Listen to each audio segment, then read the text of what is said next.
ఒక్క చుక్క ఆయిల్ కూడా వాడుకోకుండా ఇందులోకి టేస్టీగా అప్పటికప్పుడు నోటికి ఏం బాగోలేనప్పుడు ఒకసారి ఈ విధంగా ట్రై చేసి చూడండి. పల్లీ చట్నీ చాలా టేస్టీగా ఉంటుంది. రోల్ ఉన్న వాళ్ళైతే తప్పకుండా చేసుకొని చూడండి.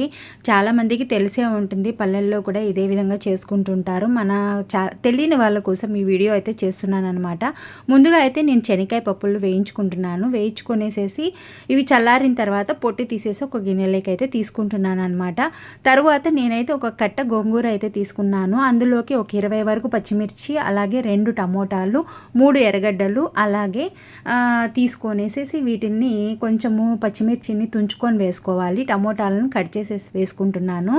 ఇవి వేసుకున్న తర్వాత ఇందులోకి కొంచెం మనము 1/4 స్పూన్ వరకు పసుపు కూడా వేసేసేసుకొని మూత పెట్టి ఉడికించుకోవాలన్నమాట. చాలా టేస్టీగా ఉంటుంది. ఇది వేడివేడి అన్నంలోకి కానీ, సంగట్లోకి కానీ, చపాతీల్లోకి కానీ, జొన్న రొట్టెల్లోకి కానీ, దోశలోకి కూడా ఈవెన్ చాలా బాగుంటుంది. మీరు తప్పకుండా ట్రై చేయండి. మీకు కనుక తెలుసుంటే నాకు కమెంట్ చేయండి. ఈ పచ్చడి కనుక తెలుసుంటే చాలా టేస్టీగా ఉంటుంది. మనం ఒక చుక్క ఆయిల్ కూడా పడాల్సిన అవసరం అయితే ఏం లేదు. ఇప్పుడు చూడండి, మూత పెట్టి ఉడికించడం వల్ల గోంగూరలో నుంచి వాటర్ అంతా బయటకు వస్తుంది. తర్వాత ఈ వాటర్ అంతా ఇంకిపోయిన తర్వాత 1 గ్లాస్ అంతా వాటర్ వేసేసి పచ్చిమిర్చి ఉడికేంత వరకు మనం ఉడికించుకోవాలి. చాలా బాగుంటుందండి. మీకు ఎవరికైనా తెలుసుంటే తప్పకుండా కమెంట్ చేయండి. చాలామందికి ఆల్మోస్ట్ తెలిసే ఉంటుంది, తెలుసు అనే అనుకుంటున్నాను.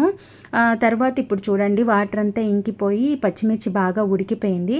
తర్వాత ఇప్పుడు మనం రోట్లో శనక్కాయ పప్పులు వేసేసి రుచికి సరిపడా ఉప్పు వేసుకొనేసేసి దంచుకోవాలన్నమాట. మన ఇంట్లో కనుక రోల్ ఉంటే తప్పకుండా రోట్లో చేసుకోండి. మిక్సీలో వేసుకున్నట్లయితే అంత టేస్ట్ అనిపించదు. కానీ ఒకవేళ రోల్ లేని వాళ్ళు తప్పనిసరిగా ఇంకా మిక్సీలోనే వేసుకోవాలి కాబట్టి కొంచెం బరకగానే గ్రైండ్ చేసుకోండి. ఎందుకంటే మరీ మెత్తగా పేస్ట్ లాగా చేసేసుకుంటే శనక్కాయ పచ్చడి టేస్ట్ ఉండదు. ఈ విధంగా ముందుగా శనక్కాయ పప్పులు అంతా దంచుకున్న తర్వాత పచ్చిమిర్చి కూడా వేసేసి దంచుకోవాలి. పచ్చిమిర్చి ముందుగానే వేసి దంచుకోవడం వల్ల మనకి ఎగిరి అది కళ్ళల్లో పడకుండా ఉంటాయి.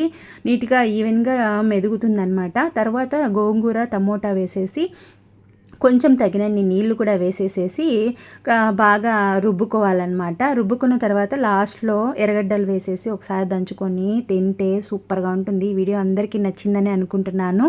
నచ్చిన వాళ్ళు తప్పకుండా లైక్ చేసి సబ్స్క్రైబ్ చేసుకోవడం మాత్రం మర్చిపోవద్దండి. మీకు ఒకవేళ తెలియని వాళ్ళ కోసం ఈ వీడియోను తప్పకుండా షేర్ చేయండి, ఓకేనా?